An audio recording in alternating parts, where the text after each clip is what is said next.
Hello, welcome back. I'm Statman Dave. Today, we're going to be taking a look at how Arteta is going to set Arsenal up this season. We're going to be talking formation, tactics, transfers, and all that good stuff. If you're new around here, make sure to hit that subscribe button, like the video. But anyway, let's get this party started. So before we dive into Arsenal from this season, let's understand their strengths and weaknesses from last season. Spoiler, there's not that many weaknesses. But how did Arsenal line up last season under Arteta? Setting up in a 4-3-3, Arsenal's wingers would stay high and wide. The 8s would take up the positions in the channels and the fullbacks would invert, often creating a 3-2-5 attacking structure. However, we'd see variation depending on the opposition and the game state. Arsenal looked to build out from the back with 3 or 4 players, which could include the goalkeeper to overload the first line of pressure, allowing Arsenal to play through teams to create goal-scoring opportunities. At the start of the season, we often saw a box midfield, but towards the end of the campaign, we started to see a pentagon emerge with Kai Havertz as a striker. In attack, Arsenal would focus their play down the flanks, using wide triangles to overload those areas. Chances would largely come from individual wing play, crosses, through balls, and combination play. Last season, Arsenal came up against difficult to break down low blocks more and more frequently, which led to fewer goals being scored from open play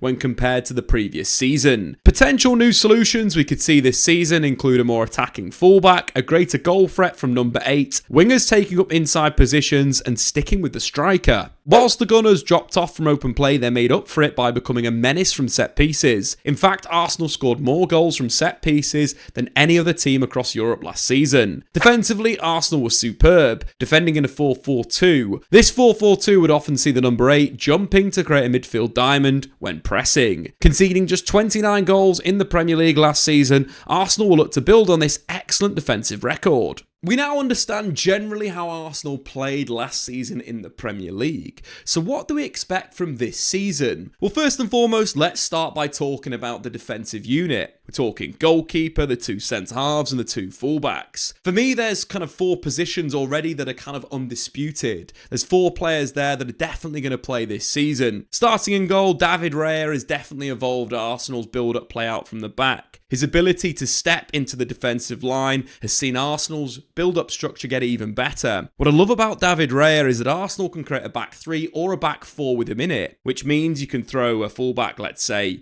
into midfield in Zinchenko, or alternatively you can throw a fullback high in Ben White with David Raya, simply moving in between the centre-backs and creating that back 4 structure. Alternatively, if Arsenal want to be even more aggressive and throw Zinchenko inside, as well as Ben White high up the pitch, you've still got that back 3, which is great for ball playing. Arsenal's build-up structure in the Premier League just gets better and better. There's so many different variants that Arsenal can build with, but a lot of it comes from having a ball-playing goalkeeper that's very cool under pressure. Yes, there's been games that have been highlighted where, David Raya gets pressed high, but you've got to have a goalkeeper in the modern day that can not only deal with pressure, but can ship it to his teammates short, long, in between the lines, switch the play and hit the number 9. A key component of Arsenal's team, of course, is David Raya in between the sticks. In terms of the other 3 defenders we spoke about there, I think Ben White is also undisputed. I think his relationship with Bukayo Saka and Martin Odegaard on that right wing is one of the best in the league. The rotation, the understanding definitely means that Ben White is going to be the undisputed right back going forward. He's had assists and goals to his game, was directly involved in 8 goals for Arsenal last season. Scored, but also got some good assists, overlapping and underlapping. In terms of the 2 centre-halves, William Saliba and Gabriel, again, are a great pairing, probably one of the best in the Premier League. As a pair, they've started 61 games together, and they've only conceded 51 goals and kept 29 clean sheets. That's nearly a clean sheet every other game. Their relationship and solidity means that Arsenal can squeeze high. They can press because they know the 2 centre-halves are absolutely elite in 1v1 situations. Ground duels and aerial duels, they'll just eat the ball up. I think the one question mark is who plays left back, but Arsenal now have a lot of variation in terms of what they can do in that position. Jurrien Timber obviously signed last season from Ajax, but didn't really play that much, and Calafiori has joined from Bologna. All 3 players add a different variation to Arsenal's team. I think Zinchenko is going to be the one that's more of an inverted wing back that's going to sit in these kind of central areas and look to get on the ball. We all know that he can dictate the play, and he's shown, especially at the start of this season, that he's back to that kind of top level. You know, he's back to dictating, he's back to getting on the ball and not making mistakes. I think he's the player that Arsenal need to use maybe against the weaker sides when they may not have like a tricky winger that Zinchenko has to deal with from a defensive sense. We know that he's great at receiving in between the lines and distributing the ball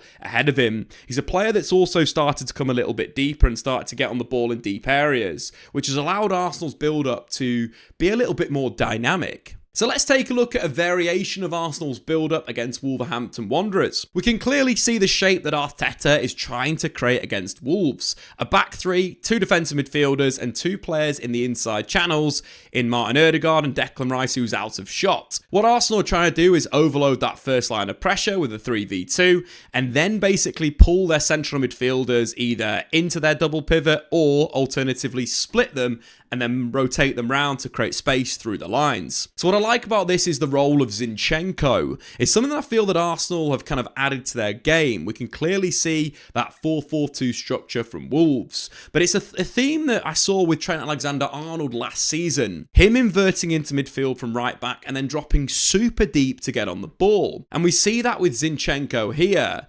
dropping into such a deep area that the opposition don't want to follow into that zone. If it's the central midfielder that Zinchenko was arguably getting marked by previously in Gomez, then you've got a problem. There's an area behind him that Declan Rice could move into. If it's the centre forward, then you've got a qualitative overload in the sense of Zinchenko is a better ball player than the centre forward is defender. And that's exactly what happens. He gets pressurised by the striker. Zinchenko simply rolls and then moves back into midfield. But we can already see the space between the 2 central midfielders of Wolverhampton Wanderers getting wider and wider. Good for Arsenal because it allows angles and opportunity to play through. The ball is recycled through the middle, and then once again we see Wolves jumping from midfield as Saliba carries out. Again, another classic thing from Arsenal build-up. The centre-back not dribbling out, taking players on, but simply taking the opposition, fixating them, and then playing the ball through. Simple progression. Zinchenko's dropped deep. He's dropped his marker in terms of that midfielder,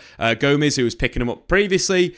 Free space in between the lines, simple ball to Partey. Partey then comes back on himself, which opens up a lovely lane into the feet of Kai Havertz. Another thing that we spoke about previously, the box versus the pentagon. You can clearly see the pentagon in this move, but I also like the rotation in midfield for Arsenal out of shot. Just notice in terms of Martin Ødegaard, he starts on the blind side of Lamina. Lamina's kind of picking him up. But see how he rotates into a central position. Kai Havertz consequently drops into the inside right position. Simple pass through the lines, bypassing 5 Wolves players, but more importantly, creating a 1v1 in the final third for Bukayo Saka. Arteta once again adding another string to Arsenal's bow in terms of build-up with Zinchenko inverting, then dropping super deep on the ball to free himself up. So in terms of Zinchenko as an option, he very much is that kind of playmaker that's going to invert from left back. He's going to get on the ball. He could also play quite high as well with Declan Rice operating as the double pivot. We've also seen him in pre-season operate as a natural winger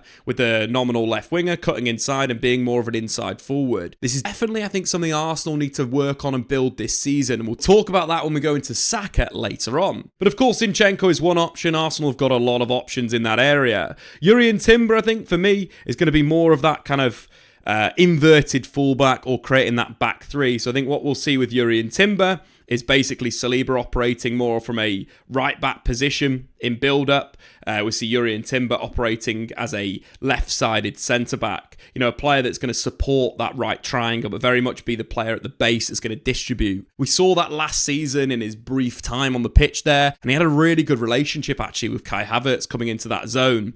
I thought that the relationship between those two looked really good. And there's certain times we get certain players that just kind of work together quite nicely. And I thought Jurrien Timber's ball playing with Kai Havertz's movement off the ball, there's a lot of connection there, which I quite like. So Arsenal could definitely operate with Jurrien Timber as an inverted fullback or as a third centre-back that would defend as a left-back, would then move in, creating either a 4 at the back if Raya's going to get involved, or alternatively, a simple back three. Arsenal could build in this way where they create a back three and then three in midfield. We've seen Martin Ødegaard dropping a little bit deeper at certain times in the last sort of 6 months for Arsenal, dropping to get on the ball. So this would be the shape here. You know, you could throw maybe Declan Rice higher, Martin Ødegaard deeper on the ball. Again, if teams are being really stubborn to break down, Timber's got that ability to find passes, as we mentioned, to the number 9, to the inside player, but also switching the play and then going down this Martin Ødegaard side, creating a diamond on this right-hand side will give Arsenal a little bit more tactical variation in that build-up. And the last player, of course, is Riccardo Calafiori. Riccardo Calafiori is a player that I absolutely love. I watched a lot of Bologna last season under Thiago Motta because of how they rotated. A lot of the play with Calafiori was him moving into midfield, but we're going to make a video dedicated on Calafiori. It's going to be very similar to our Xerxes video where we work with Serie A and we use footage from Serie A last season to talk about Calafiori's role within the Arsenal team. We're going to do that very, very soon. But in a real simplistic terms, what Calafiori really brings Arsenal, it basically allows them to have two players of Ben White's quality, two real complete wing-backs that are very comfortable at operating in the wide areas on the overlap, that can support the play as a bit of an inverted wing back inside, but also move off the ball in aggressive positions. I think one of my favourite things about Calafiori, especially when he's playing from centre-back, is how he can move into midfield and then become another option, in the final third. He makes very good attacking runs, which again will allow Arsenal to beat these stubborn deep blocks. And I think at the start of the season, obviously the Saliba-Gabriel partnership is brilliant. We mentioned the statistics before, but I would not be surprised, in fact, if we saw Calafiori playing centre-back with William Saliba at certain times. I think long-term, that's the partnership and pairing.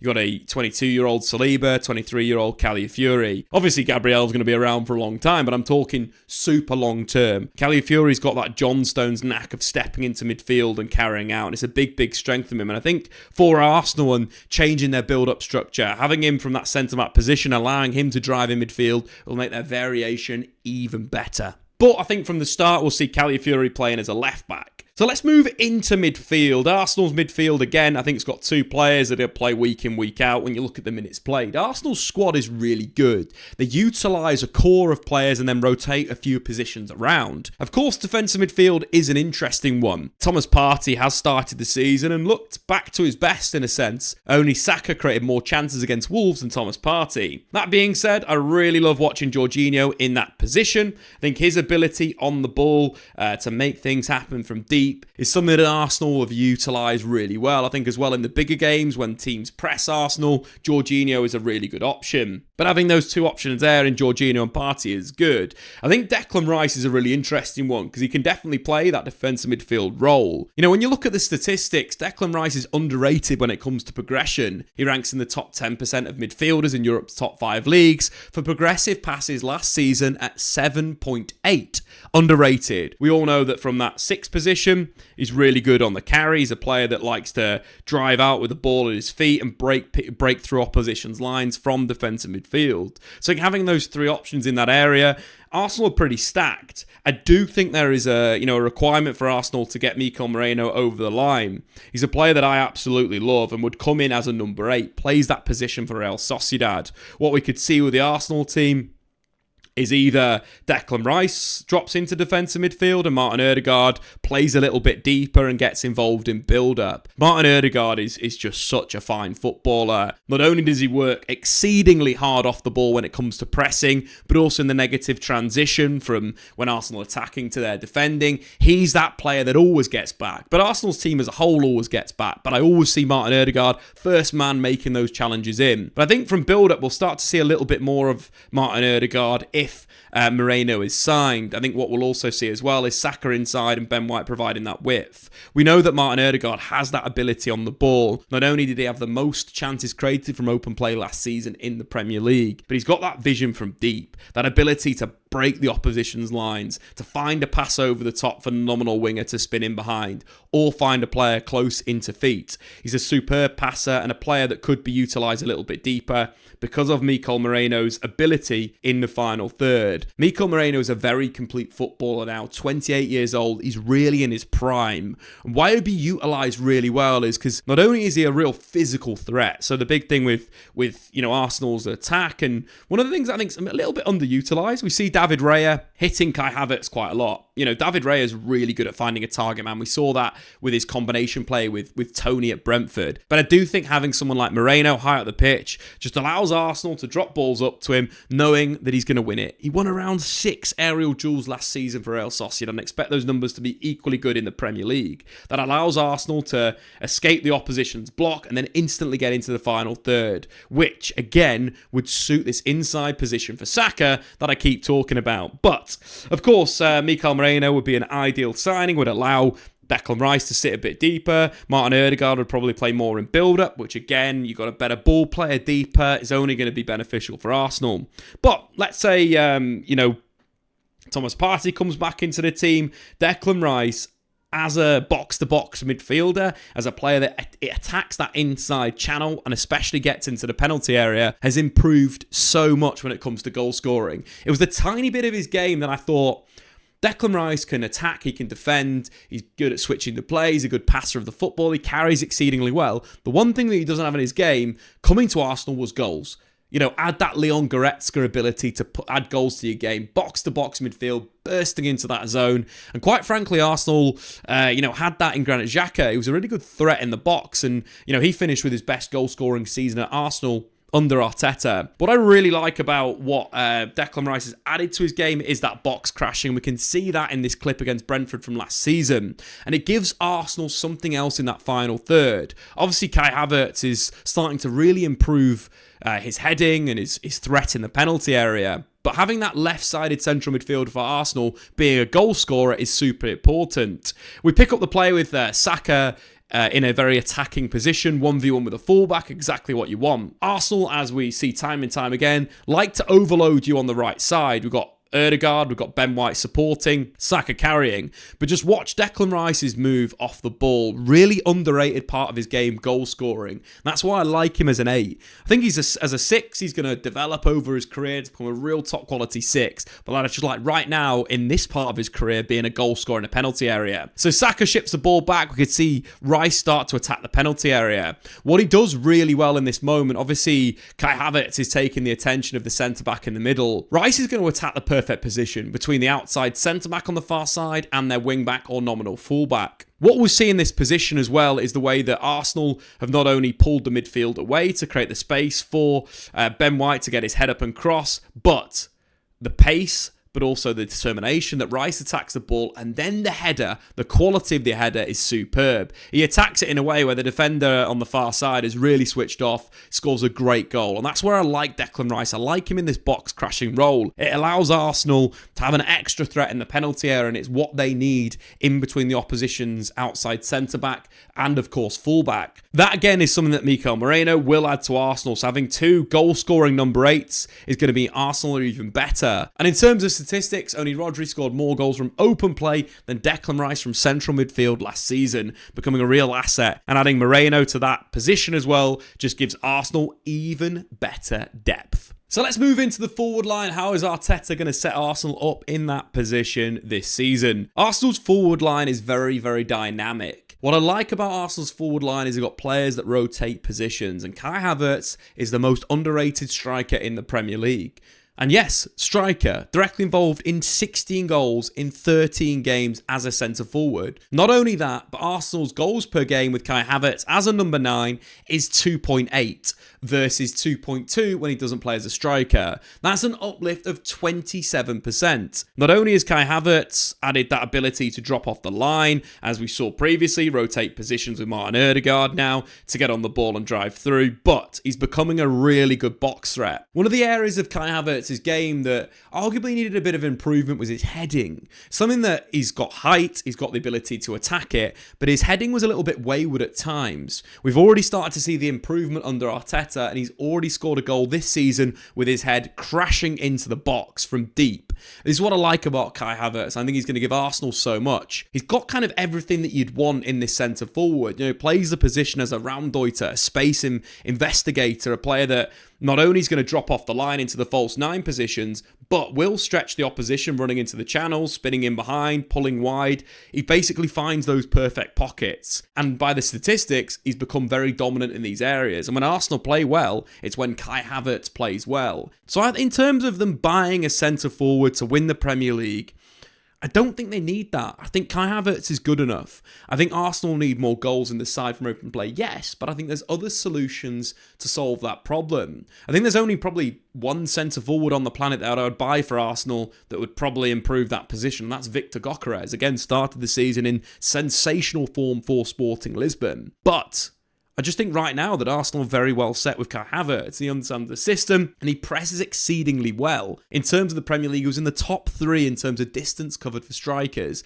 He's really putting in the defensive work. He presses well, he understands the game, and he's got an ability to play 90 minutes up front, but then he can also drop into midfield if Arsenal want to kind of rotate the pack and maybe throw another striker in there and Gabriel Jesus. But in terms of how they could score more goals, let's start to talk about that. I think number 1, the number 8. We've just spoken about Declan Rice's ability to score from that number 8 position, and Mikel Arteta is going to only add to that. On top of that, I think the left-hand side with, the combination between Trossard and Martinelli being the 2 options gives you a real good dynamic element. I think Martinelli long-term will be the guy. Again, his ability to improve, can score, can go either way, can operate in those wide areas, cutting in and so forth. But Trossard, probably his decision-making is a little bit better at the moment. And again, that just comes with age. Trossard scored over 10 goals last season in the Premier League. I think it went a little bit under the radar there. So, of course, those guys have got to add goals to the Arsenal attack. I think they'll very much will play in different positions. You could also see Trossard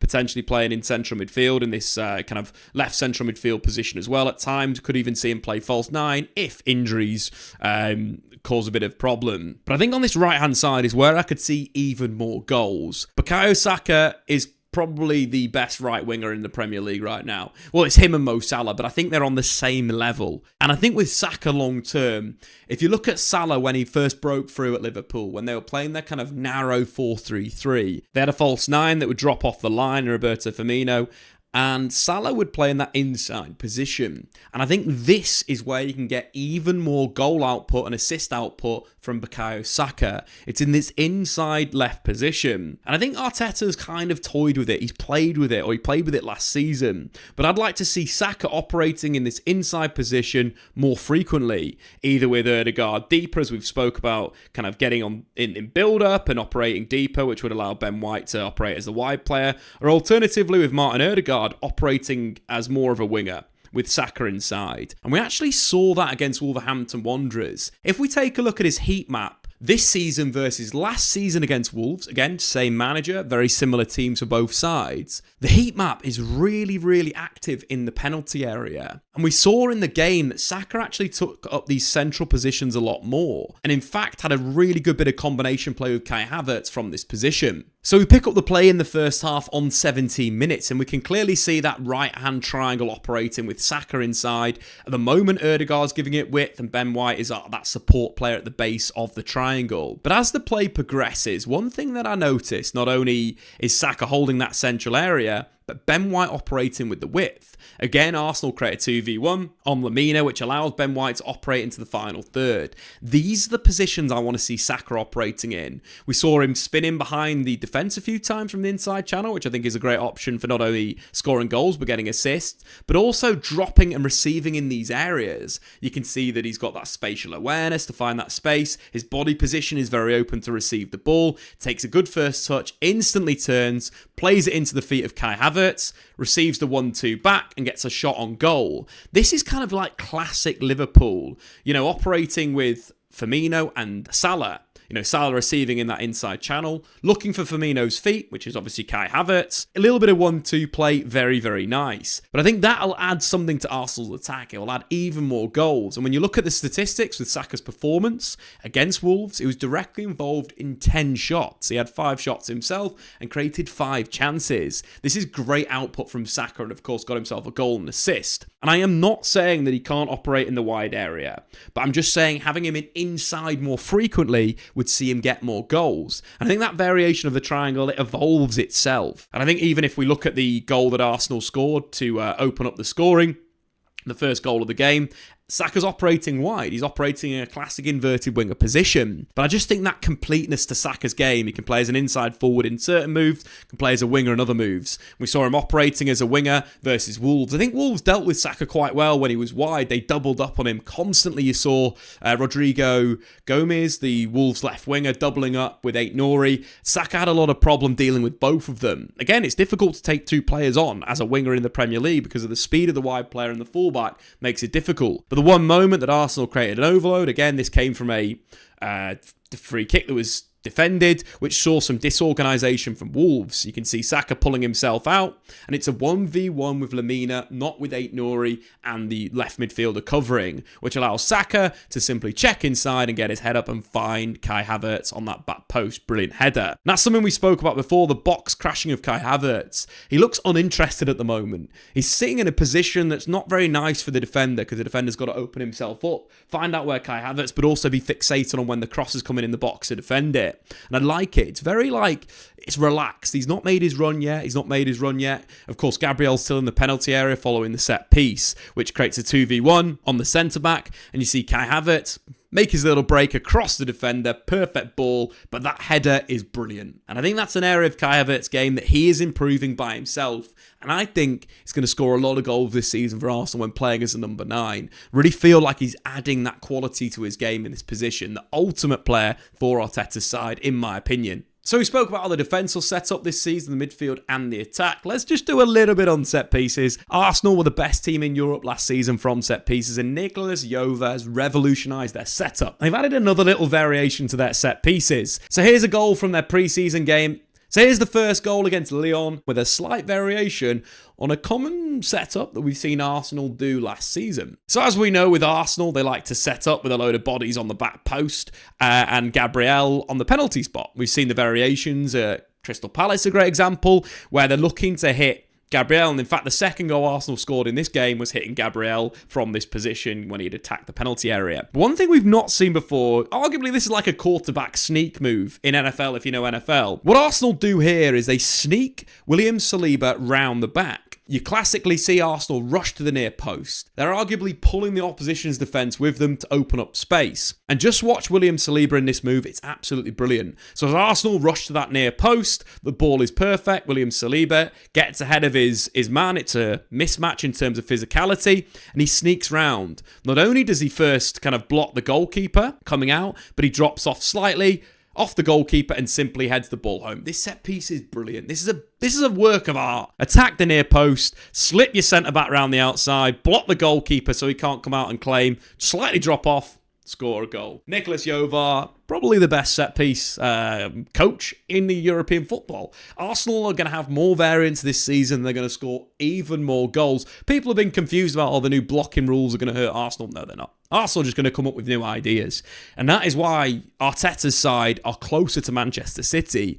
And I'd say right now, I would give Arsenal the advantage over Manchester City. Arsenal have improved their squad this season. Calafiori and potentially Mikel Moreno. Man City have lost Julian Alvarez, who played the 4th most minutes since joining the football club. At the moment, for me, it's advantage Arsenal. I think they've got quality, they've got variation, and they've improved under Arteta this season. But anyway, guys, get into the comments below. What have you made of Arsenal, and do you think they can win the Premier League? Are there setups and variations something that can stop Man City winning their 5th Premier League title? I think all the Premier League is supporting Arsenal to win the league this season. I've been Statman Dave. Of course, if you are new around here, smash that subscribe button, like the video, and we'll see you next time.